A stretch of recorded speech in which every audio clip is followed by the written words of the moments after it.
Good morning, my dear students.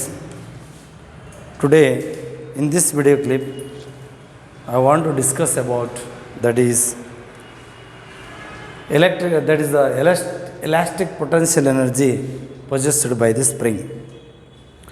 ನಾವಿಲ್ಲಿ work energy ಚಾಪ್ಟರ್ನಲ್ಲಿ till today ನಾವೇನು ಮಾಡಲಿಕ್ಕತ್ತೀವಿ ಅಂದ್ರೆ ವರ್ಕ್ ಮತ್ತು ಎನರ್ಜಿ ಬಗ್ಗೆ ಸ್ಟಡಿ ಮಾಡಲಿಕ್ಕತ್ತೀವಿ. ಇನ್ನುವರೆಗೆ ವರ್ಕ್ ಮತ್ತು ಎನರ್ಜಿ ಬಗ್ಗೆ ಸ್ಟಡಿ ಮಾಡಲಿಕ್ಕತ್ತೀವಿ. ಇನ್ನು ಪವರ್ ಇದು ಒಂದು ಲಾಸ್ಟ್ ಪಾಯಿಂಟ್ ಮುಗಿಸ್ಕೊಂಡು ನಾವು ಪವರ್ ಅಂದರೆ ಏನು ಅಂತ ಬರೋಣ. ಯಾಕಂದ್ರೆ one more concept is very important, that is whatever the work done that is equal to energy. ಆ ಕಾನ್ಸೆಪ್ಟ್ ನಾವು ಮೊದಲಿಗೆ ತಗೊಂಡು ನಾವೇನು ಮಾಡ್ತಾಯಿದ್ದೀವಿ, ಸ್ಟಡಿ ಮಾಡ್ಕೋತಾ ಹೊರಟಿದ್ದೀವಿ. ಏನು ವರ್ಕ್ ಡನ್ ಎಷ್ಟಾಗಿರ್ತೈತಿ ಅಷ್ಟು ಎನರ್ಜಿ ಇರ್ತೈತಿ. Before going to discuss about this potential energy possessed by the spring, either it is compressed spring or elongated spring. Now, I want to request to all my dear students, you become subscriber for our physics channel. Yes, in previous video clip, already I show that in the freely falling body, everywhere at every point, the total energy, mechanical energy is constant or is said to be conserved. You prove that one. ಅದನ್ನು 5 mark question ಕೇಳ್ತಾರೆ. 5 mark ಕ್ವೆಶನ್ಗೆ prove ಮಾಡಲಿಕ್ಕೆ ಕೇಳ್ತಾರೆ. ಅಲ್ಲೇ ಎಲ್ಲಿ ನೋಡಿದರೂ MGH ಅಂತ ಬರುತ್ತೆ. Energy ಯಾವ ಪಾಯಿಂಟ್ ನೋಡಿದರೂ ಸೇಮ್ ಬರುತ್ತೆ. 3 ಪಾಯಿಂಟ್ ತೊಗೊಂಡು ನಾವೇನು ಮಾಡ್ತೀವಿ, ಡಿಸ್ಕಸ್ ಮಾಡ್ತೀವಿ ಮತ್ತು ಪ್ರೂವ್ ಮಾಡ್ತೇವೆ. ಈಗ ಇಲ್ಲೇ ನಾವು ಪೊಟೆನ್ಷಿಯಲ್ ಎನರ್ಜಿ, ಈಗ ನಾವೇನು ಮಾಡ್ತೀವಿ, ಸ್ಪ್ರಿಂಗ್ ತೊಗೊಳ್ತೇವೆ. ಸ್ಪ್ರಿಂಗ್ ತೊಗೊಂಡಾಗ ಅಲ್ಲಿ ಏನಾಗುತ್ತೆ ಅಂದ್ರೆ ಕಾಂಪ್ರೆಸ್ ಮಾಡ್ತೀವಿ, ಇಲ್ಲಾಂದರೆ ಇಲಾಂಗೇಷನ್ ಮಾಡ್ತೀವಿ, ಸ್ಟ್ರೆಚ್ ಮಾಡ್ತೀವಿ. ಇಲಾಂಗೇಟರ್ ಮಾಡಿರಿ, ಕಾಂಪ್ರೆಸರ ಮಾಡಿರಿ, ಫೋರ್ಸ್ ಅಪ್ಲೈ ಮಾಡಿದ ಮೇಲೆ ಸ್ಪ್ರಿಂಗ್ ಫೋರ್ಸ್ ಬರುತ್ತೆ. ನಾನು ಇದಕ್ಕಿಂತ ಮೊದಲು ಫೋರ್ಸ್ ಕಾನ್ಸ್ಟೆಂಟ್, ಸ್ಪ್ರಿಂಗ್ ಕಾನ್ಸ್ಟೆಂಟ್ ಹೇಳುವಾಗ ಹೇಳಿದೆ, whatever the displacement and that is the spring force. ನಾವು ಫೋರ್ಸ್ ಅಪ್ಲೈ ಮಾಡಿದ ಮೇಲೆ ಸ್ಪ್ರಿಂಗ್ ಫೋರ್ಸ್ ಅದ ಇಲ್ಲ ಅನ್ನೋದು ಗೊತ್ತಾಗುತ್ತೆ. The spring force is generated only when you external force is applied on the spring. ಅದನ್ನು ಅಪ್ಲೈ ಮಾಡಿದಾಗ ಮಾತ್ರ ಗೊತ್ತಾಗ್ತದೆ. That spring force is always directly proportional to that is the displacement of the compression or elongation. ನಮಗೆ ಈ point ಇಲ್ಲಿ ಗೊತ್ತದ. ಸರಿ, ಈ ಫೋರ್ಸ್ ಅದಲ್ಲ, ನಾವು ಅಪ್ಲೈಡ್ ಫೋರ್ಸ್ ಎಷ್ಟಿರ್ತದೆ, ಸ್ಪ್ರಿಂಗ್ ಫೋರ್ಸ್ ಅಷ್ಟೇ ಇರ್ತವೆ ಯೂಸ್ವಲಿ. ಅವಾಗ ಅದು ಈಕ್ವಿಲಿಬ್ರಿಯಮ್ ಪೊಸಿಷನ್ಗೆ ಬಂದಿರ್ತದೆ. If there is no applied force, there is no spring force, that is the rest position, this is the equilibrium position. Now this is frictionless surface. Now the one of the spring is attached to the rigid support and another end is connected to, that is one body of mass M ಇರೋದನ್ನು attach ಮಾಡಿದ್ದೀನಿ ನಾನು. ಈಗ ನಾನು stretch ಮಾಡಿದರೆ, ಇಲಾಂಗೇಷನ್ ಅಂತ ಹೇಳ್ತಾನೆ ನಾವು. ಈಗ ಮೂವ್ ಮಾಡಿದರೆ ಇದು ಅಪ್ಲೈಡ್ ಫೋರ್ಸ್ ಇದೆ. ಎಫ್ ಏನಿದು applied force. F is applied force. But spring force is FS is that is spring force. Okay, now x is the displacement. x ಏನು ಹೇಳ್ತಾನೋ, this is you said to be displacement ಅಂತ ಹೇಳ್ತಾನೆ. Displacement of the elongation or you said to be compression. Elongation ಅರ ತೊಗೊಳ್ಳಿ, ಅದು compression ಅರ ತೊಗೊಳ್ರಿ. ಈಗ ನಾನೇನು ಹೇಳೋದು, ಇಲಾಂಗೇಷನ್ ಮಾಡಿದರೆ, ಈಗ ನಾನು ಇಲಾಂಗೇಷನ್ ಮಾಡ್ತೀನಿ, ಅಪ್ಲೈಡ್ ಫೋರ್ಸ್ ಹಿಂಗಿರುತ್ತೆ, ಡಿಸ್ಪ್ಲೇಸ್ಮೆಂಟು ಅದೇ ಡೈರೆಕ್ಷನಿಗಿರುತ್ತೆ, displacement of the elongation. But spring force is opposite to the applied force. Applied force ಇದ್ದರೆ ಸ್ಪ್ರಿಂಗ್ ಫೋರ್ಸ್ ಹಿಂಗಿರ್ತದೆ. The force afforded by the elongated spring or is said to be compressed spring, that is called spring force. Okay, applied force ಹೀಗಿದೆ, displacement ಹೀಗೆ ಇದೆ, but spring force opposite to that one. Spring force ಹೀಗಿದೆ, applied force ಹೀಗಿದೆ. Anyway, applied force and spring force they are in opposite direction, and also the spring force and displacement they are in the opposite direction. ಅವು ಕೂಡ opposite ಇರುತ್ತೆ. No the spring force is assumed to be conservative force. ನಾವೇನು ಮಾಡ್ತೇವೆ ಇಲ್ಲೇ conservative force ಅಂತ ತೋದ conservative force and it is a variable force. ಇದು ಏನು ಮಾಡ್ತೀವಿ ನಾವು ವೇರಿಯೇಬಲ್ ಫೋರ್ಸ್. ವೇರಿಯೇಬಲ್ ಅಂದರೆ ಎಲ್ಲ ಕಡೆ ಒಂದೇ ಇರೋದಿಲ್ಲ. ಹೀ ಕಂಪ್ರೆಸ್ ಮಾಡ್ತಾ ಹೋದಾಗ ಏನಾಗುತ್ತೆ, somewhat that force is variable ಅಂತ ತೊಗೊಂಡು ನಾವೇನು ಮಾಡ್ತೀವಿ, but it is variable but assume to be constant ಅಂತ ತೊಗೊಂಡು ನಾವು ಮುಂದೆ ನಾವೇನು ಮಾಡ್ತೀವಿ ಹೇಳ್ಕೊತ ಹೋಗ್ತೀವಿ ನಾವು. ಹಾಗಾದರೆ ಇಲ್ಲಿ spring force is directly proportional to displacement. This is said to be Hooke's law. ಇದಕ್ಕೆ ನಾವೇನಂತೀವಿ ಹುಕ್ಸ್ ಲಾ ಅಂತ ನಾವು. According to Hooke's law, whatever the spring force is directly proportional to that displacement of the compression or whatever is said to be elongation. ಅವಾಗ ಇಲ್ಲಿ ಏನು ಮಾಡ್ತೀವಿ, spring force that is equal to that is minus k x ಅಂತ ಹೇಳ್ತಾವೆ. Minus ಕೆಗೆ ನಾವೇನಂತೀವಿ spring constant ಅಂತ. This is set to be spring constant. ಆದಾಗ K is equal to ಏನು ಬರುತ್ತೆ, F S divide by X ಬರುತ್ತೆ, ಮೈನಸ್ ಮಾಡ್ಯುಲಸ್ ಆಫ್ ಕೆ ಅಂತಂದ್ರೆ F S divided by X ಬರುತ್ತೆ. ಇದು ಡಿಫೈನ್ ಮಾಡಿದೆ. The S I it is newton per metre. Spring constant ಇದಕ್ಕೆ ನಾವೇನಂತ ಹೇಳ್ತೀವಿ, ಸ್ಪ್ರಿಂಗ್ ಕಾನ್ಸ್ಟೆಂಟ್ ಅಂತೀವಿ ಅಥವಾ ಫೋರ್ಸ್ ಕಾನ್ಸ್ಟೆಂಟ್ ಅಂತೀವಿ. The spring constant S I it is newton per metre. It depending upon that is the spring and that is the nature of the material which is used to manufacture the spring. ಯಾವುದು ಆ spring constant. ಈಗ ನಾವೇನಂತ ಹೇಳ್ತೀವಿ, K value ಕಡಿಮೆ ಅದ spring constant, soft spring ಅಂತ ಹೇಳ್ತಾವೆ. ಆಮೇಲೆ K value ಹೆಚ್ಚದ stiff spring ಅಂತೇಳಿ, ಅಂದ್ರೆ ಹಾರ್ಡ್ ಇರ್ತದೆ, ಸ್ಟಿಫ್ ಸ್ಪ್ರಿಂಗ್ ಅಂತೇಳಿ. ಕೆ ವ್ಯಾಲ್ಯೂ ಜಾಸ್ತಿ ಇತ್ತು ಅಂತಂದ್ರೆ. ಈಗ small work done dW for small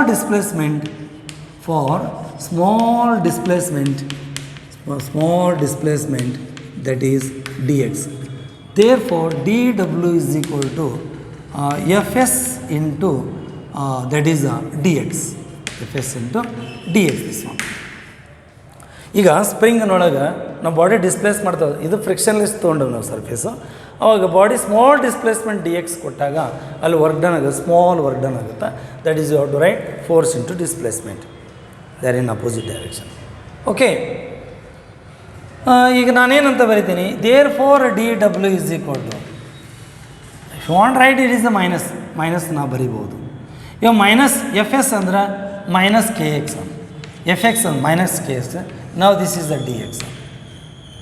ಅವಾಗೇನಾಯ್ತು, therefore d ಡಬ್ಲ್ಯೂ ಇಸ್ ಈಕ್ವಲ್ ಟು ಏನಾಯ್ತು, k x into d x. This is say equation number 3. ಆಮೇಲೆ total work done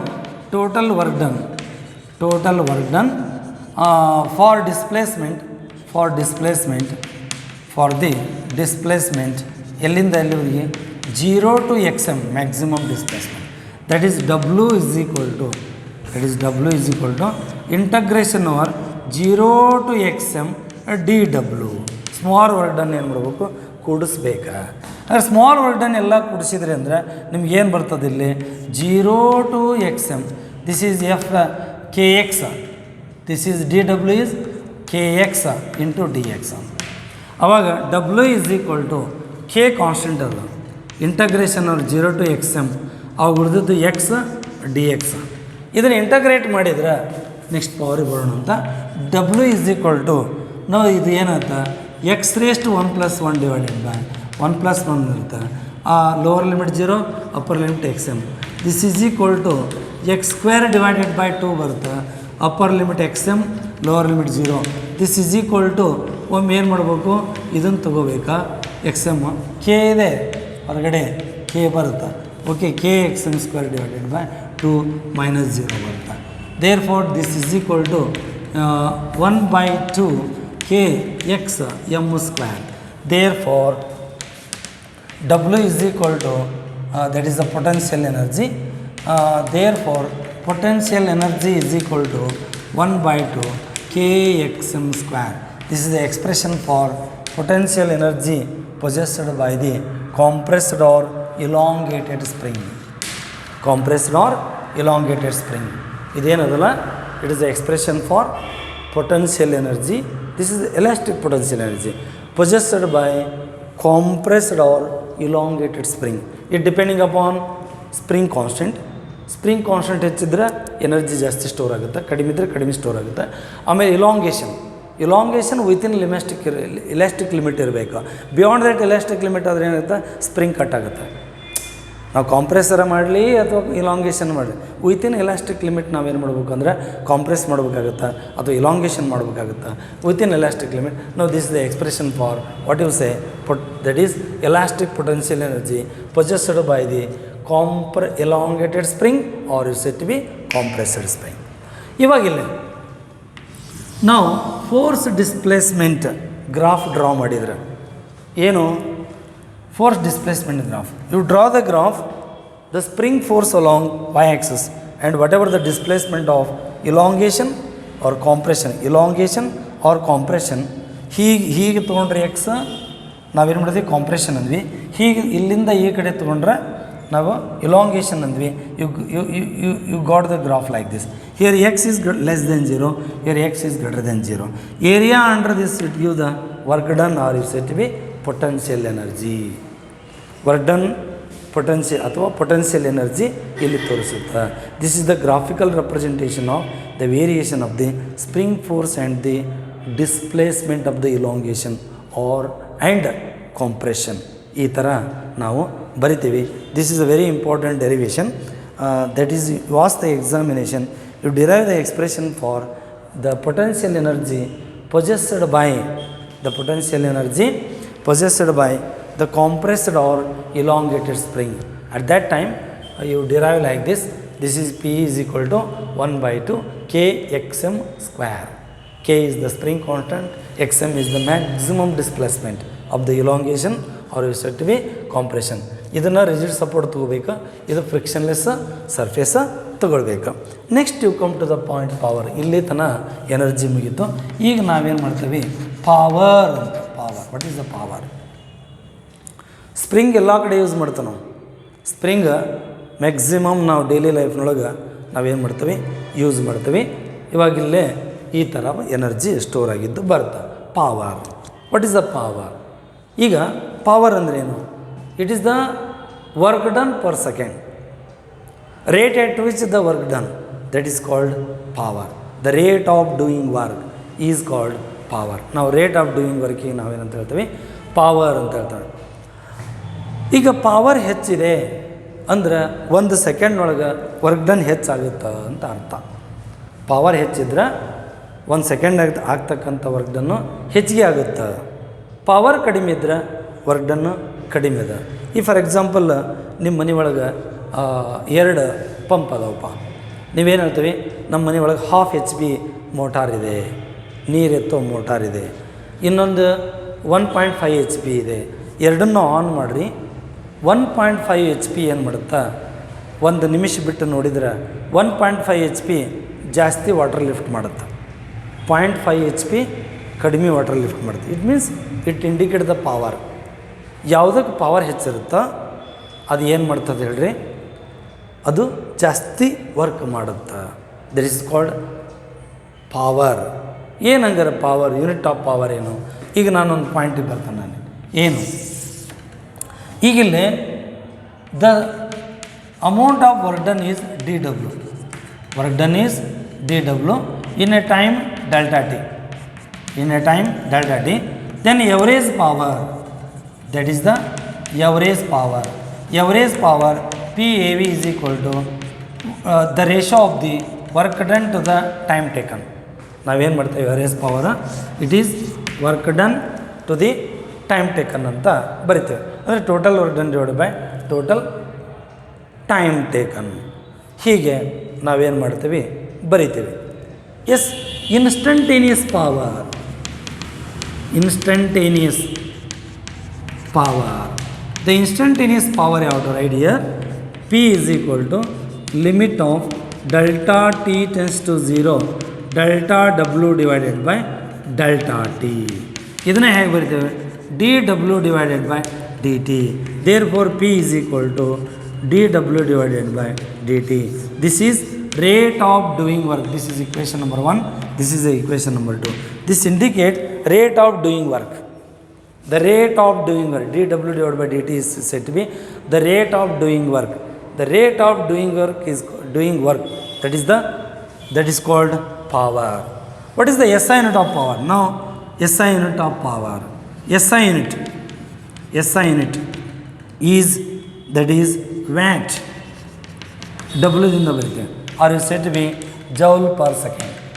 Joule per second. Joule per second equivalent unit ಏನದು? Watt.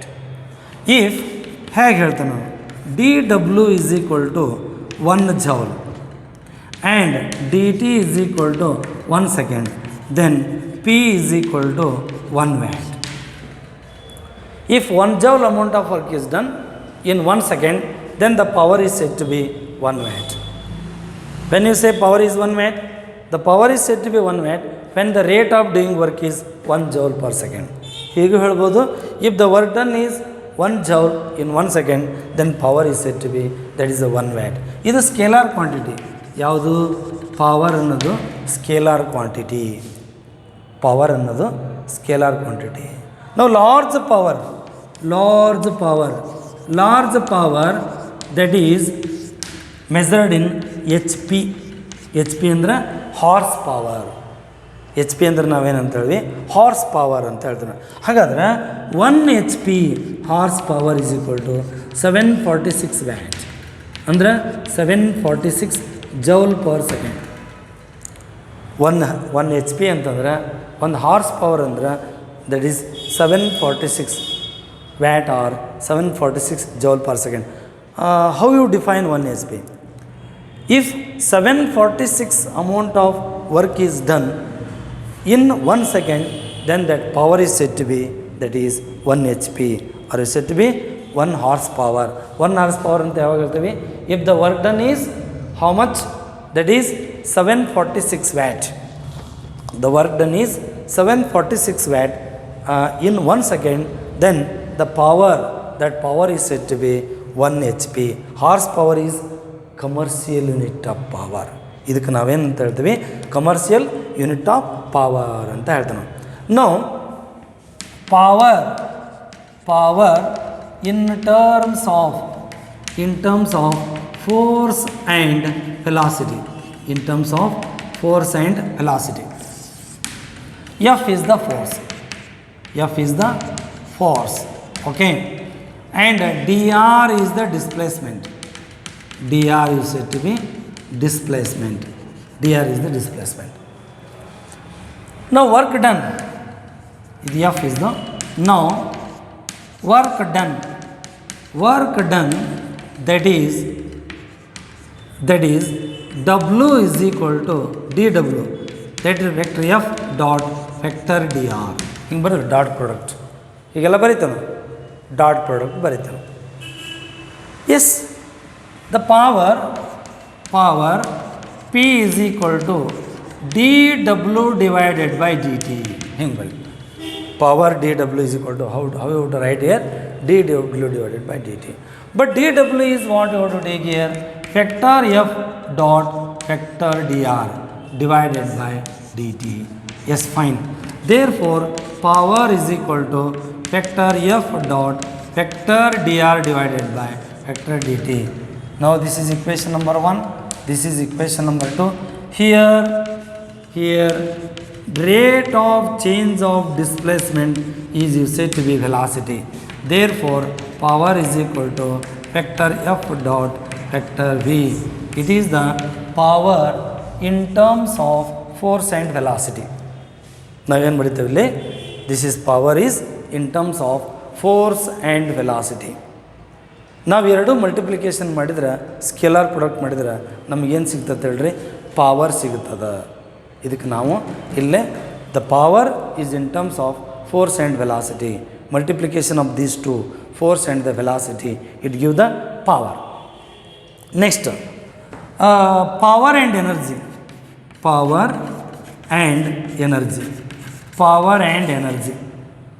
ಬರೋಣ.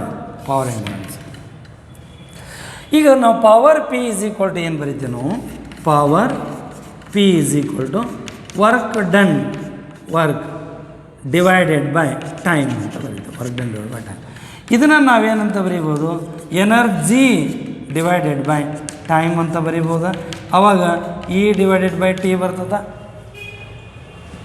ಅವನು ಏನು ಬರೀತಿದ್ದಿ ಅವಾಗ e is equal to that is power into time ಬರೀತೀವಿ. Power into time ಬರೀತೇವೆ. It is the relation between that is power and energy.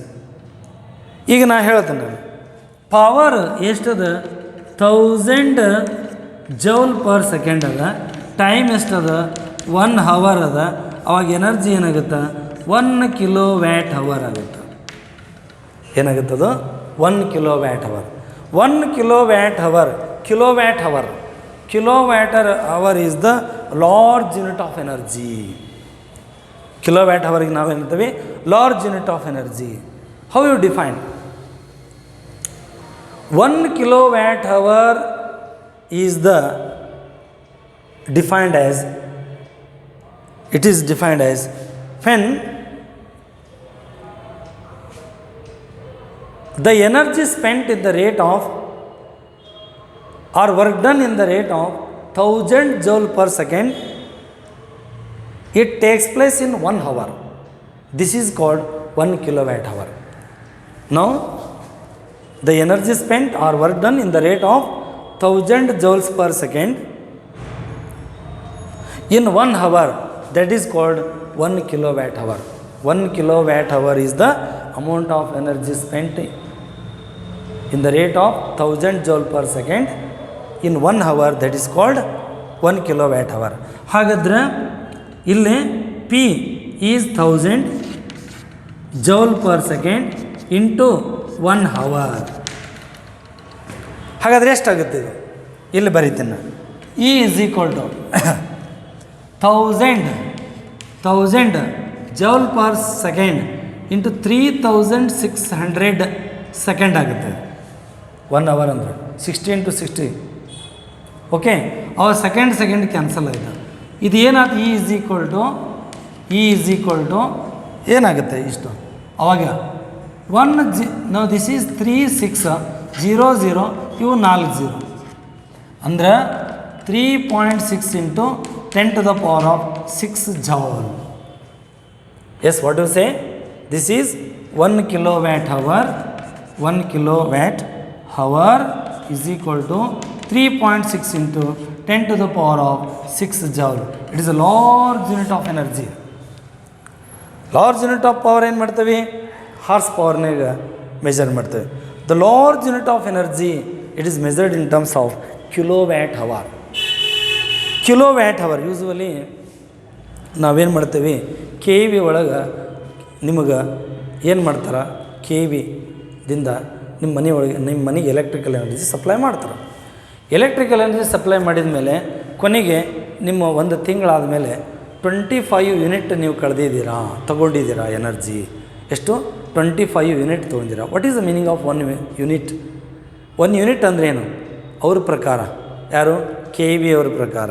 ಆ K V ಅವ್ರ ಪ್ರಕಾರ 1 ಯೂನಿಟ್ ಅಂದ್ರೆ ಎಷ್ಟದು? 3.6 into 10 to the power of 6 joule. Means ಅಷ್ಟು energy ತೊಗೊಂಡ್ರೆ 1 unit energy ಖರ್ಚು ಮಾಡ್ದಂಗೆ. ಎಷ್ಟದು ಜೌಲು? 3.6 into 10 to the power of 6 joule ನೀವೇನಾದರೂ ನೀವು ಕನ್ಸ್ಯೂಮ್ ಮಾಡ್ಕೊಂಡ್ರಿ ಅಂದ್ರೆ, ತೊಗೊಂಡ್ರಿ ಅಂದ್ರೆ ಅದರ ಅರ್ಥ ಏನು ಹೇಳ್ರಿ? ನಾ ಹೇಳಿದ್ನೆಲ್ಲ ನಿಮಗೆ, that indicate that is 1 unit. 1 unit ಅಂತಂದ್ರೆ ಅವ್ರ ಪ್ರಕಾರ ನೀವೆಷ್ಟು ಖರ್ಚು ಮಾಡ್ಕೊಂಡಂಗೆ ಅದು ತೊಗೊಂಡಂಗೆ ಅದು ಖರ್ಚಾದಂಗೆ, that is 3.6 into 10 to the power of 6 joule amount of energy ನೀವು ಕನ್ಸ್ಯೂಮ್ ಮಾಡ್ಕೊಂಡಿದ್ದೀರಿ, ತೊಗೊಂಡಿದ್ದೀರಿ ಅಂತ ಅರ್ಥ ಕೊಡುತ್ತೆ. ಎಸ್, ಈಗ ನೆಕ್ಸ್ಟ್ ಪಾಯಿಂಟಿಗೆ ಬರೋಣ. ಏನದು? ಈಗಿಲ್ಲಿ ಕಾಲಿಜನ್ ಅಂತ ಬರ್ತದೆ. Collision, what is the meaning of that is the collision? ಇದಿಷ್ಟು ಪಾಯಿಂಟ್ ಮುಗೀತು, ವರ್ಕ್, ಪವರ್, ಎನರ್ಜಿ. ಈಗ ನಾವು ಕಾಲಿಜನ್ನಿಗೆ ಬರೋಣ. ಕಾಲಿಜನ್ ಅಂದರೆ ಏನು? It is the interaction of the 2 bodies or particle due to their relative motion. After interaction they move with a different velocity and different direction. This is called collision. Collision ಅಂದರೆ interaction of the two bodies due to the relative motion. Due to the relative motion after interaction they move with a different velocity and different direction. ಈಗಿಲ್ಲೇ ಒಂದು body ಹೀಗೆ ಬರುತ್ತೆ, ಇನ್ನೊಂದು body ಹೀಗೆ ಬರುತ್ತೆ ಒಂದೇ line ಮೇಲೆ. ಇದು ಮಾಸ್ M1, ಇದ್ರ ಮಾಸ್ M2. ಆಮೇಲೆ ಏನು ಮಾಡುತ್ತೆ, ಇವೆರಡು ಕೊಲೈಡ್ ಆಗ್ತವೆ. ಕೊಲೈಡ್ ಆದಮೇಲೆ ಒಂದು ಹಿಂಗೆ ಹೋಗುತ್ತೆ, ಮತ್ತೊಂದು ಏನು ಮಾಡುತ್ತೆ, ಹಿಂಗೆ ಹೋಗುತ್ತೆ. That move with different velocity. ಹಿಂಗೆ ಹೋಗ್ಬೋದು, ಎನಿ ಡೈರೆಕ್ಷನ್ ಹೋಗ್ಬೋದು. ಇದು ಇನಿಷಿಯಲ್ ವೆಲಾಸಿಟಿ, ಇದು ಫೈನಲ್ ವೆಲಾಸಿಟಿ. ಇದು M1, ಇದು M2, ಇದು M1, ಇದು M2, ಇದು ಫೈನಲ್ ವೆಲಾಸಿಟಿ V1, ಇದು final velocity V2. Relative motion ಇಲ್ಲ, ಕೊಲೈಡ್ ಆಗಲ್ಲ. ಈಗ ಒಂದು ಎರಡು ಬಾಡಿ ಅದ, ಹೀಗೇ ಹೋಗ್ತಾ ಇದೆ, ಕಾನ್ಸ್ಟಂಟ್ ಸ್ಪೀಡ್ನೇ ಹೋಗ್ತಾ ಇರುತ್ತೆ ಅಂತ ತಿಳ್ಕೊ, ಕೊಲೈಡ್ ಆಗಲ್ಲ ಇವು. ಈಗ ಇನ್ನೊಂದದ, ಇದು ಫಾಸ್ಟಾಗಿ ಹೋಗುತ್ತೆ, ಇದು ಸ್ಲೋ ಹೋಗುತ್ತೆ ಅದ್ರ ಹಿಂದೆ, ಇವಾಗ ಕೊಲೈಡ್ ಆಗೋಲ್ಲ. ಮತ್ತು ಕೊಲೈಡ್ ಯಾವಾಗ ಆಗ್ತವೆ, ಇದು ಸ್ಲೋ ಹೋಗ್ತಿರ್ತದೆ, ಇದು ಫಾಸ್ಟ್ ಹೋಗ್ತಿರ್ತದೆ, ಅವಾಗ ಇದು ಏನು ಮಾಡುತ್ತೆ, ಕೊಲೈಡ್ ಆಗುತ್ತೆ. ಒಂದು ಕೇಸ್. ಎರಡೂ ಅಪೋಸಿಟ್ ಡೈರೆಕ್ಷನ್ ನಾವು ಬಂದ್ರೆ, ಒಂದೇ ಲೈನ್ ಮೇಲೆ ಒಂದೇ ಡೈರೆಕ್ಷನಾಗಿದ್ದರೆ ಅವು ಏನು ಮಾಡ್ತಾವೆ, ಕೊಲೈಡ್ ಆಗ್ತಾವೆ. This is set to be collision. ಇದಕ್ಕೇನಂತ ನಾವು ಕೊಲಿಷನ್ ಅಂತ ಹೇಳ್ತಾವೆ ನಾವು. ಕೊಲಿಷನ್. ಈ ಫಾರ್ ಎಕ್ಸಾಂಪಲ್ ಒಂದು ವೆಹಿಕಲ್ ಇನ್ನೊಂದು ವೆಹಿಕಲ್ಗೆ ಆಕ್ಸಿಡೆಂಟ್ ಆಯಿತು ಅಂತ ತಿಳ್ಕೊ, ಕೊಲಿಷನ್. ಈ ಕೇರಮ್ ಕಾಯಿನ್ ಇರುತ್ತೆ, ಸ್ಟ್ರೈಕರ್ ಏನು ಮಾಡುತ್ತೆ, ನೀವು ಸ್ಟ್ರೈಕ್ ಮಾಡಿದ ತಕ್ಷಣ ಸ್ಟ್ರೈಕರ್ ಹೋಗಿ ಕಾಯಿನ್ ಟಚ್ ಆಗುತ್ತೆ, ಆ ಕಾಯಿನ್ ಮತ್ತೊಂದು ಕಾಯಿನ್ ಟಚ್ ಆಗುತ್ತೆ. This is collision. ಇದಕ್ಕೆ ನಾವೇನಂತ ಕೊಲಿಷನ್ ಅಂತ. ಹಾಗಾದರೆ ಕೊಲಿಷನ್ ಆಗಬೇಕಾದ್ರೆ main important quantity plain very important role. ಒಂದು ಮೊಮೆಂಟಮು, ಇನ್ನೊಂದು kinetic energy. Mass into velocity ಮಾಡಿದರೆ ಮೊಮೆಂಟಮ್ ಬರ್ತದೆ. 1/2 mv² ಮಾಡಿದರೆ ಎನರ್ಜಿ ಬರುತ್ತೆ, ಕೈನೆಟಿಕ್ ಎನರ್ಜಿ ಇರುತ್ತೆ. ಅದಕ್ಕೆ ನಾವೇನು ಹೇಳ್ತೀವಿ, ಈ ಕೊಲಿಷನ್ನೊಳಗೆ ಎರಡು ಟೈಪ್ ಬರುತ್ತೆ. ಒಂದು ಇಲಾಸ್ಟಿಕ್ ಕೊಲಿಷನ್ ಅಂತೀವಿ, ಇನ್ನೊಂದು ಇನ್ಇಲಾಸ್ಟಿಕ್ ಕೊಲಿಷನ್ ಅಂತ. ಒಂದು ಇಲಾಸ್ಟಿಕ್ ಕೊಲಿಷನ್ನು, ಇನ್ನೊಂದು ಇನ್ಇಲಾಸ್ಟಿಕ್ ಕೊಲಿಷನ್ ಅಂತ ಹೇಳ್ತಾನೆ. What is elastic collision? The collision of the two particles of the body, two particles or bodies in which both linear momentum and kinetic energy before collision and after collision they are conserved and they are constant, then the collision is said to be elastic collision. Elastic collision ಅಂದರೆ after the collision both linear momentum and kinetic energy they should be conserved. Before collision linear momentum, after collision linear momentum, before collision kinetic energy, after collision kinetic energy constant ಇರಬೇಕು. Such collision is said to be elastic collision. Example, the collision between the two marble balls, collision between the two billiard balls. At that time there is no loss of linear momentum, there is no loss of kinetic energy. Whatever the before collision is there, linear momentum and kinetic energy same thing. But it is very difficult. It happened in the ideal condition, but practically it is very difficult. Atomic particles ಮಧ್ಯೆ collision ಆದರೆ elastic collision ಅಂತ ತಗೊಳ್ತವೆ, ಆದರೆ 100% elastic ಅನ್ಲಿಕ್ಕೆ ಬರಲ್ಲ.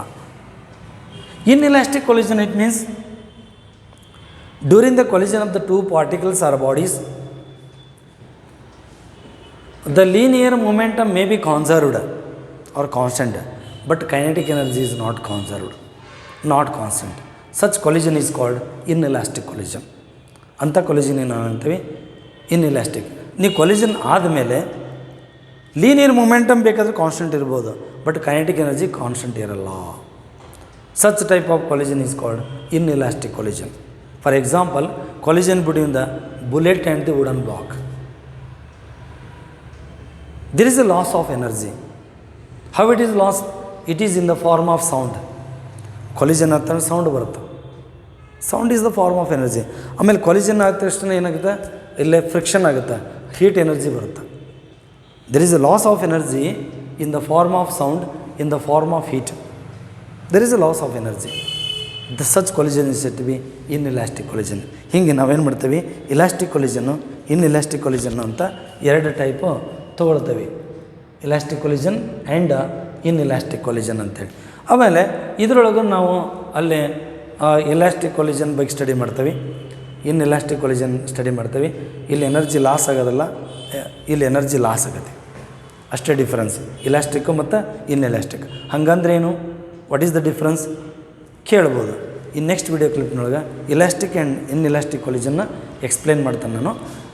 ಮತ್ತು elastic ಮತ್ತು ಇನ್ elastic collision explain ಮಾಡಿದ ಮೇಲೆ ಕೆಲವೊಂದು ಡೆರಿವೇಷನ್ ಬರುತ್ತೆ, ಲಾಸ್ ಆಫ್ ಎನರ್ಜಿನೂ ಕೂಡ ಕಂಡುಹಿಡ್ತೀವಿ. Before going to stop this discussion in this video clip, I want to request to all my dear students, you become subscriber for our channel. How? You press the subscriber button and you press the bell button, then you become a subscriber for our physics channel. Okay? Okay, I hope all of you become subscriber our channel. I hope it is. Yes, thank you.